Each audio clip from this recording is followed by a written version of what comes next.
وہ تانبے کو پگھلانے کا علم جانتے تھے اور پریکٹیکلی اس سے کام لیتے تھے، عملی تدابیر اختیار کرتے تھے۔ اسی طرح سے کیا ایسا ہو سکتا ہے کہ بیبی کو تھوڑی دیر باہر لے جائیں؟ جی اچھا، تو آپ یہ دیکھیے کہ سیدنا سلیمان علیہ السلام کو اللہ تعالیٰ نے پرندوں کی اور حشرات کی، جانوروں کی بولیوں کا علم دیا تھا۔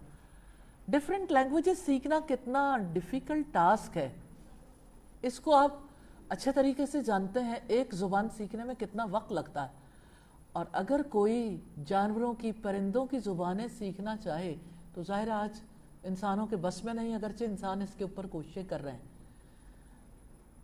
لیکن اللہ تعالیٰ نے انہیں یہ علم عطا کیا تھا۔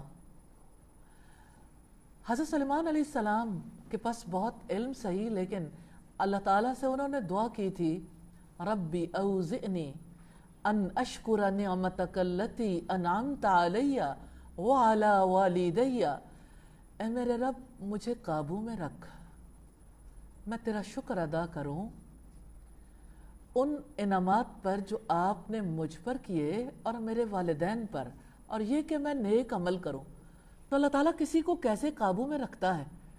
آپ نے دیکھا چیونٹیوں کی وادی میں جو ہیڈ چیونٹی ہے وہ سب سے کہہ رہی ہے کہ اے چیونٹیوں بھاگ نکلو، ایسا نہ ہو کہ سلیمان کے لشکر تمہیں کچل ڈالیں اور انہیں خبر بھی نہ ہو، انہیں اس کا علم ہی نہ ہو۔ تو ایک چیونٹی سے اللہ تعالیٰ نے آئینہ دکھا دیا کہ دیکھو آپ کے علم کی کیا نوعیت ہے، اور اللہ تعالیٰ نے اس موقع پر یہ کہا وَفَوْقَ كُلِّ ذِي عِلْمٍ عَلِيمٍ، ہر ذی علم کے اوپر ایک علم والا ہے۔ تو اللہ تعالیٰ سب چیزوں کا علم رکھتا ہے، ہر چیز کو جاننے والا، ہر چیز کی خبر رکھنے والا وہی ہے۔ اس لیے اگر کوئی علم کی انتہا کو، تجربے کی انتہا کو اپنی طرف منسوب کر لے تو اس کے اندر اخلاقی گراوٹ پیدا ہو جاتی۔ تکبر اخلاقی گراوٹ ہی تو ہے، کیونکہ انسان خود کو بڑا سمجھتا ہے جبکہ وہ ہوتا نہیں ہے۔ تو یعنی اس کی وضاحت کی علماء نے کہ یہ کیوں نہ کہا کہ اللہ عالم، اللہ تعالیٰ زیادہ جانتا ہے، اللہ تعالیٰ کو معلوم ہے۔ آپ نے اس سے کیا لیسن سیکھا، کیا سبق سیکھا ہے؟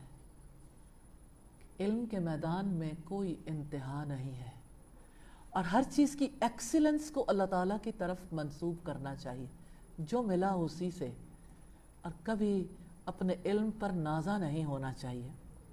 حدیث نمبر 46 ہے، سیدہ عائشہ صدیقہ رضی اللہ تعالی عنہ سے روایت ہے کہ اللہ کے رسول صلی اللہ علیہ وسلم نے فرمایا کہ بے شک اللہ تعالیٰ کے نزدیک سب سے زیادہ ناپسندیدہ شخص وہ ہے جو سخت جھگڑالو ہے۔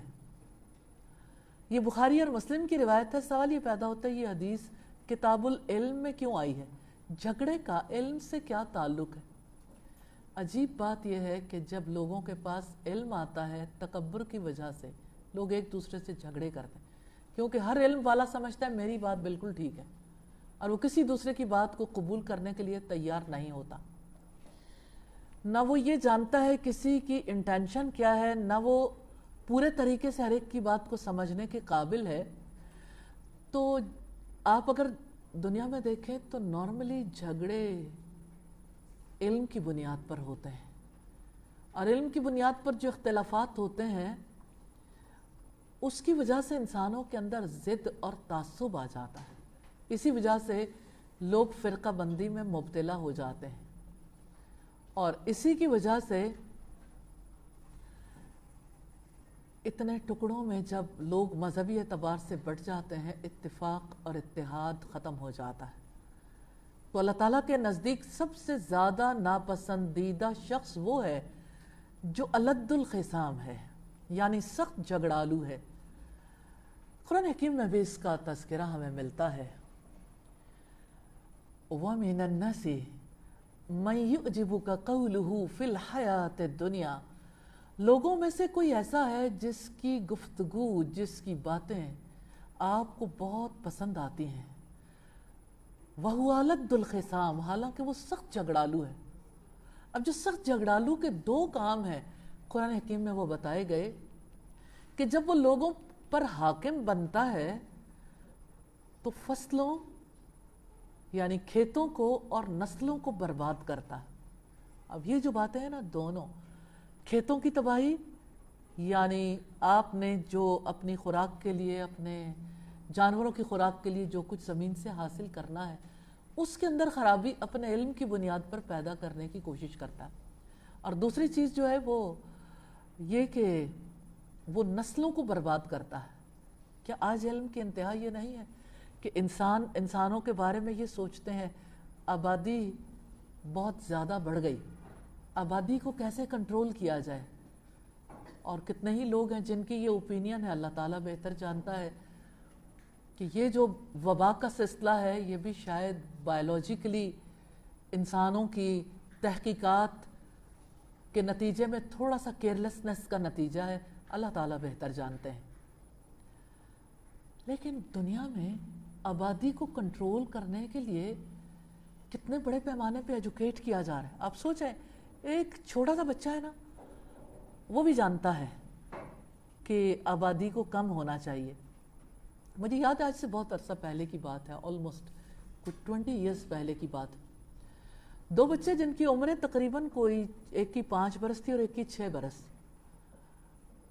بچوں کی چچی کے یہاں ایک بچے کی ولادت ہوئی تو بچوں نے سوچا چچی کو سمجھانا چاہیے، تو بچے چچی کے پاس گئے اور کہنے لگے کہ چچی ہر سال آپ کے یہاں ایک نیا بیبی آ جاتا ہے تو آپ سبز چابی والی کیسٹ سن لیں۔ تو آپ امیجن کر سکتے ہیں کہ ایک بچہ جو ہے اس کے پاس بھی آ گئی ہے کہ اس کیسٹ میں ضرور ایسی باتیں جس کی وجہ سے فیملی پلاننگ ہو سکتی ہے۔ کیا اللہ تعالیٰ سے بڑھ کر کوئی اور جانتا ہے کہ اس دنیا پر آبادی کتنی ہونی چاہیے؟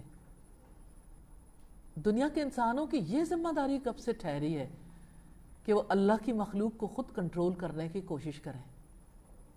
اور آپ دیکھیں کہ اس کے نتیجے میں کتنی بڑی بربادی ہے، کتنا بڑا جھگڑا ہے کہ لوگ کس طرح سے مائیں اپنے ہی بچوں کی قاتل بن گئی ہیں اور اس کو یہ احساس بھی نہیں ہے کہ میں قاتلہ ہوں، اور پیٹ کے بچے کی دیت تک نہیں دیتے۔ اور آپ دیکھیں کتنی ماؤں کی زندگی برباد ہو گئی ہے وہ میئرز اڈاپٹ کر کے، جس کی وجہ سے وہ چاہتے ہیں کہ اللہ تعالیٰ اگر کسی مخلوق کو پیدا کرنا چاہتا ہے تو نعوذ باللہ نہ کر پائے۔ تو یہ ساری باتیں اگر ہم اس کے پیچھے جا کے دیکھیں، الد الخصام کی یہ نشانیاں ہیں۔ میں اس کا ایک اور پہلو بھی آپ کے سامنے رکھنا چاہتی ہوں۔ علم کی باتوں پر جب آپس میں جھگڑے ہوتے ہیں، فرقہ بندی وجود میں آتی ہے تو اس کی وجہ سے انسان ٹکڑوں میں بٹ جاتے ہیں، ایون ایک چھت تلے رہنے والے ایک دوسرے کی شکل دیکھنے کے روادار نہیں ہوتے، رشتہ داریاں کٹ جاتی ہیں۔ تو یہ باہمی جھگڑے جو ہیں یہ سخت ناپسندیدہ ہیں۔ تو اللہ تعالیٰ کے نزدیک سب سے زیادہ ناپسندیدہ شخص وہ ہے جو سخت جھگڑالو ہے۔ اور حدیث نمبر 47 ہے، سیدنا ابو ہریرہ رضی اللہ تعالی عنہ سے روایت ہے کہ رسول اللہ صلی اللہ علیہ وسلم نے فرمایا، قرآن میں جھگڑا کرنا کفر ہے۔ بات بڑی اہم ہے، المیراء فی القرآن کفرن، قرآن میں جھگڑا کرنا کفر ہے۔ سوال یہ پیدا ہوتا ہے قرآن میں جھگڑا کیسے ہوتا ہے؟ رائے سے، اوپینین سے۔ جب کوئی یہ کہے میں تو یہ سمجھتا ہوں اس کا یہ مطلب ہے، دوسرا کہے میرے خیال میں یہ ہے، ہمیں اچھا لگتا ہے کہ اگر ہم کسی کو کوئی بات کہیں تو وہ اس کا اپنا مطلب اخذ کر لے؟ کیا اس بنیاد پر لوگوں کے درمیان جھگڑے نہیں ہوتے؟ فیملیوں میں فسادات نہیں ہوتے؟ خاندانی جھگڑوں کی بنیاد بھی دیکھیے تو یہی ہوتی کہ جس کسی نے کوئی بات کہی ہے اس کا دوسرے نے اپنا مطلب اخذ کر لیا، مس انڈرسٹینڈنگ تو پیدا ہو گئی۔ اس مس انڈرسٹینڈنگ کو گھٹانے کی بجائے بڑھانے کے لیے ہر کوئی تیار ہو جاتا ہے۔ خاندانی جھگڑے کی بات میں نے اس لیے کی کہ جب انسان ایک دوسرے کی بات کا اپنا مطلب سمجھ کے اسے انٹرپریٹ کرتے ہیں، اسے دوسروں کے سامنے ظاہر کرتے ہیں، تب بھی جھگڑے ہوتے ہیں۔ اور قرآن کی آیات کو اپنے میننگز پہنانا اور دوسروں کو اس کے لیے فورسفلی ان کے اوپر وہ لاگو کرنے کی کوشش کرنا، یہ ایسا جھگڑا ہے جسے نبی صلی اللہ علیہ وسلم نے کفر قرار دیا۔ قرآن مجید میں ہم اپنی رائے سے کوئی بات نہیں کہہ سکتے، تفسیر بالرائے جائز نہیں ہے، کیونکہ قرآن میں رب نے جو کچھ کہا، کیا ایسا ہو سکتا ہے کہ اس کو کنٹرول کر لیں؟ پیچھے سے اس کی آواز مسلسل گونج رہی ہے۔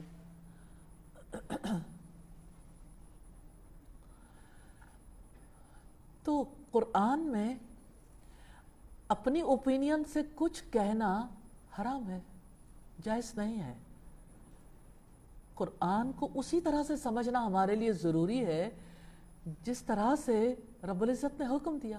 ہمیں تو یہ دیکھنا ہے کہ رب کیا چاہتا ہے، رب کی مراد کیا ہے، بجائے اس کے کہ ہم اپنی مراد لے کے دوسرے کی مراد کو غلط ثابت کرنے کی کوشش کریں۔ تو ایسے جھگڑے درست نہیں ہیں۔ اس لیے جب کبھی سمجھنے میں کوئی مشکل پیش آئے، جب کبھی ڈفرینس آف اوپینین ہو جائے، تو اللہ تعالیٰ نے اس کے لیے اصول دیا ہے کہ اسے اللہ اور اس کے رسول کی طرف لوٹا دو۔ اللہ تعالیٰ ہمیں توفیق عطا فرمائے۔ اگلا چیپٹر ہے طہارت کا بیان اور اس کے متعلقہ مسائل کا ذکر۔ طہارت پاکیزگی کو کہتے ہیں، اور پاکیزگی حاصل کرنے کے مواقع بھی ہیں، اور پاکیزگی حاصل کرنے کے لیے جو پانی استعمال کرنا ہے، جو جگہ استعمال کرنی ہے، جو لباس استعمال کرنا ہے، اور اس کے پاک کرنے کا جو طریقہ ہے، اس کی ڈسکشن اس میں آئے گی انشاءاللہ۔ تو جہاں بھی کتاب الطہارت آتی ہے وہاں پہ نجاست کا ذکر ضرور آتا ہے، کیونکہ کوئی گندی چیز ہے نا جس سے پاک کرنا مطلوب ہے۔ تو لوگوں کے راستوں اور سایہ کی جگہوں وغیرہ میں قضائے حاجت پر وعید اور دیگر آداب۔ حدیث نمبر 48 ہے، سیدنا ابو ہریرہ رضی اللہ تعالی عنہ سے روایت ہے کہ نبی صلی اللہ علیہ وسلم نے فرمایا، لعنت کا سبب بننے والے 2 کاموں سے بچو۔ یعنی 2 کام ایسے ہیں جو لعنت کا سبب بنتے ہیں۔ صحابہ کرام نے عرض کیا، یا رسول اللہ وہ 2 کام کیا ہیں؟ فرمایا، لوگوں کے راستوں اور سایہ کی جگہوں میں قضائے حاجت کرنا۔ یہ صحیح مسلم کی روایت ہے۔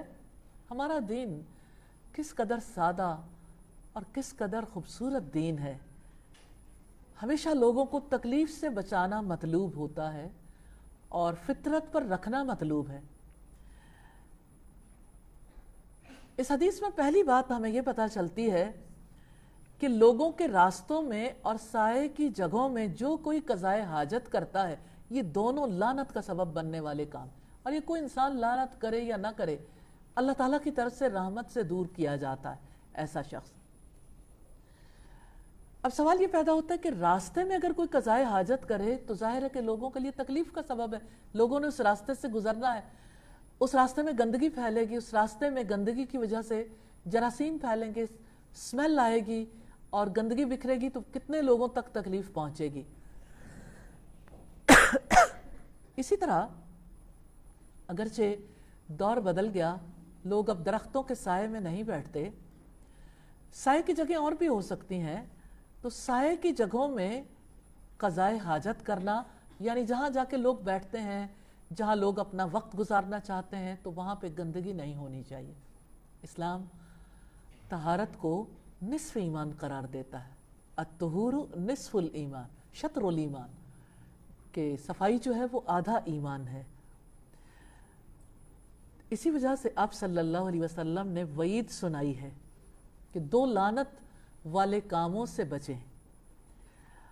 حدیث نمبر 49 ہے، سیدنا حذیفہ بن اسید سے روایت ہے کہ نبی صلی اللہ علیہ وسلم نے فرمایا کہ جو شخص مسلمانوں کو ان کے راستوں میں قضائے حاجت کر کے تکلیف دیتا ہے، اس پر ان کی لعنت پڑ جاتی ہے۔ یعنی جس کو تکلیف پہنچی ہے اس کی وجہ سے اللہ تعالیٰ اس پر لعنت کرتے ہیں، یعنی اسے اپنی رحمت سے دور کر دیتے ہیں۔ عجیب بات یہ کہ